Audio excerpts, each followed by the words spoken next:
जगाचा तारणहार बुद्धाचा धम्म असून तो माणसाला माणूस म्हणून जगायला शिकवतो. जगाला बुद्धाच्या धम्माच्या विचारांची गरज आहे, असं प्रतिपादन प्राध्यापक सुकुमार कांबळे यांनी केले. कोल्हापूर जिल्हा करवीर तालुका वसगडे येथील माता रमाई सांस्कृतिक महिला मंडळाच्या वतीने तथागत गौतम बुद्ध यांची जयंती संपन्न झाली. त्यावेळी प्रमुख वक्ते म्हणून प्राध्यापक कांबळे बोलत होते. या देशाची घटना फक्त डॉक्टर बाबासाहेब आंबेडकरांनीच लिहिली, हे जगमान्य झाले नाही. त्याचा दडू राहिला नाही, जगमान्य झाले. पण हे खरं आहे, बाबासाहेबांनी जशी घटना लिहिली ती आहे तशी यांनी स्वीकारली नाही, हे खरं आहे. काय होतं, बाबासाहेबांनी जो मसुदा तयार करतात ती घटना आहे त्याची स्वीकारली असती तर जगात भारत एक नंबरचा झाला असता आणि या देशात जात शिल्लक राहिली नसती. नको होते बाबासाहेबांना जात. बुद्धांना क्षत्रिय म्हणून त्रास झाला, बुद्धांना क्षत्रिय म्हणून त्रास झाला, शिवाजी महाराजांना मराठा म्हणून त्रास झाला, फुलेंना माळी म्हणून त्रास झाला, बाबासाहेबांना महार म्हणून त्रास झाला, अण्णा भावना मांग म्हणून त्रास झाला. जात नको होती बाबासाहेब. काय केलं तर बाबासाहेबांनी घटनेत बाबासाहेबांनी महत्वाचे 3 मसुदे तयार केले. एक आर्थिक स्वातंत्र्य मसुदा, 2 सामाजिक स्वातंत्र्य मसुदा आणि 3 हिंदू कोड बिल. काय होतं ते आर्थिक स्वातंत्र्यामध्ये बाबासाहेब म्हणत होते त्या देशाच्या संपत्तीचं राष्ट्रीयकरण करा, त्या देशाची जमीन सरकारची मालकीची करा, या देशाचं सोनं सरकारच्या मालकीचं करा, या देशाचं सोनं पैसे सरकारच्या मालकीचं करा. एकदा संपत्तीचं राष्ट्रीयकरण झालं की त्याचं फेरवाटप करा आणि एकदा फेरवाटप झालं की कागदावर जात लेख नाही, भारतीयच द्यायचं. हा प्रस्ताव बाबासाहेबांनी मांडला होता. नेहरू पटला. नेहरू म्हटले ओके मिस्टर आंबेडकर, मी आर्थिक स्वातंत्र्य मसुदा पास करतो. पण एक दिवशी रात्री 12 वाजता फोन आला, मिस्टर आंबेडकर आर्थिक स्वातंत्र्य मसुदा पास होत नाही, जर झाला तर मला भांडवलदार गोळ्या घालून मारतील. आणि मग बाबासाहेब म्हटले जर संपत्तीचं राष्ट्रीयकरण त्याचं फेरवाटप करत नसाल तर मग आम्हाला आरक्षण पाहिजे.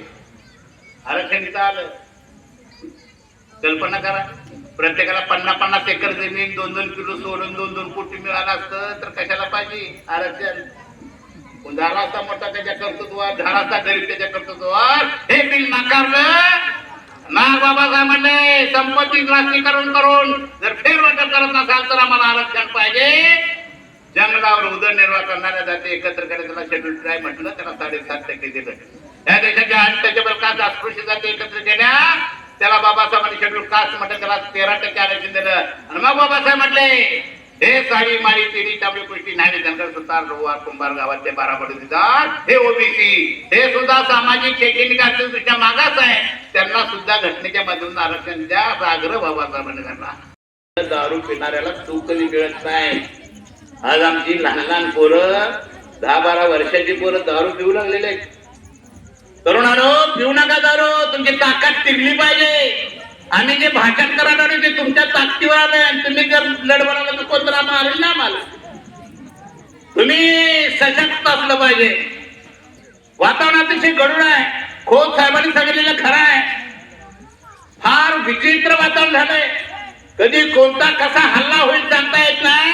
अशा काळात जर आमचा तरुण दारूमध्ये पास झाला, पिऊन झुंजवा लागला, कुटुंब उद्ध्वस्त होऊ लागली तर या समाजाचं रक्षण कोण करणार?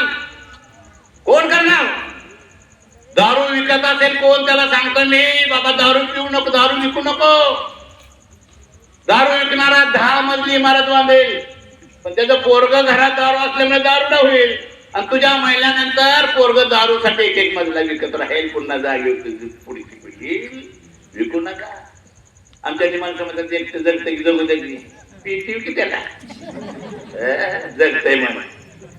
आणि 1000 वर्षापूर्वी बुद्धांनी सांगितलं दारू पिऊ नका, खोटं बोलू नका, चोरी करू नका, व्यभिचार करू नका, हत्या करू नका. म्हटले की नाही त्याला घटनेत शिक्षा आहे. खोटं बोललं तर शिक्षा आहे, दारू पिणाऱ्याला शिक्षा आहे, व्यभिचार करणाऱ्याला शिक्षा आहे का नाही? कलम आहेत बाबासाहेबांनी घटनेत केले. कोणतर म्हणे सर सगळे पळतो की पण 100 मिली घेतो रात्री. बाबा 100 घेणारा, खोटं बोलणार, चोरी करणार, व्यभिचार करणार, हत्या करणारच हे बुद्धाने सांगितलं. ही पंचशीलाची इमारत आहे. महाराष्ट्रामध्ये युद्धाचा बुद्धाला युद्ध नको तर बुद्धच हवा ही म्हण आता आलेली आहे मित्र. आणि वर्ण व्यवस्था, जाती व्यवस्था बुद्धाने विस्कटली दुनिया, आम्ही सगळे एक होतो मित्रांनो. पण शेवटचा राजा राजा भद्रथ बौद्ध राजा, त्याच्या पत्नी पुष्य मित्र शृंग नावाचा ब्राह्मण सेनापती होता, त्यानं घात घातली. शेवटच्या बौद्ध राजाचा निषेध केला. बौद्ध भिक्खूच्या कत्तली सुरू झाल्या आणि पुन्हा मनुस्मृती आणली. ब्राह्मण क्षत्रिय वैश्य शूद्र ती शूद्र पुन्हा जाती पोट जाती, पुन्हा आवाज पेटवला. आणि या व्यवस्थेला दुसऱ्यांदा झटका कोणी दिले असेल, त्याचं नाव आहे छत्रपती शिवाजी महाराज. 5-5.5 हजार राजे होते आपल्या देशामध्ये. कुठल्या राजाची जयंती होत नाही, शिवाजी महाराज जयंती होते. का होते? अरे हा देश 150 वर्ष पालतात होता. खोटा ते हा देश 750 वर्ष पालतात होता. डच आले, हुन आले, पोर्तुग आले, मुघल आले, नंतर इंग्रज आले. का या ब्राह्मण धर्मानं असं सांगितलं होतं, शस्त्र धरण्याचा अधिकार फक्त राजकुमारांना, कुणबी मराठ्याला सुद्धा शस्त्र धरण्याचा अधिकार नव्हता. परकी यायची, राजघाट ताब्यात घडी, देश ताब्यात जायचा. त्याचं निरीक्षण अवलोकन जिजाऊनी शिवाजी महाराजांनी केलं. आणि या महाराष्ट्राच्या साडी माडी तेली तांबडी कुस्ती नावी धनगर सुतार लवार कुंभार नांग महार ढोल कंबार ही साडी बसवाई कैकाडी मातबाची मराठा कुणबी मराठा रामोशी यांना शस्त्राचं प्रशिक्षण दिलं आणि तुटलेला फुटलेला महाराष्ट्र छत्रपती शिवाजी महाराजांनी उभा केला.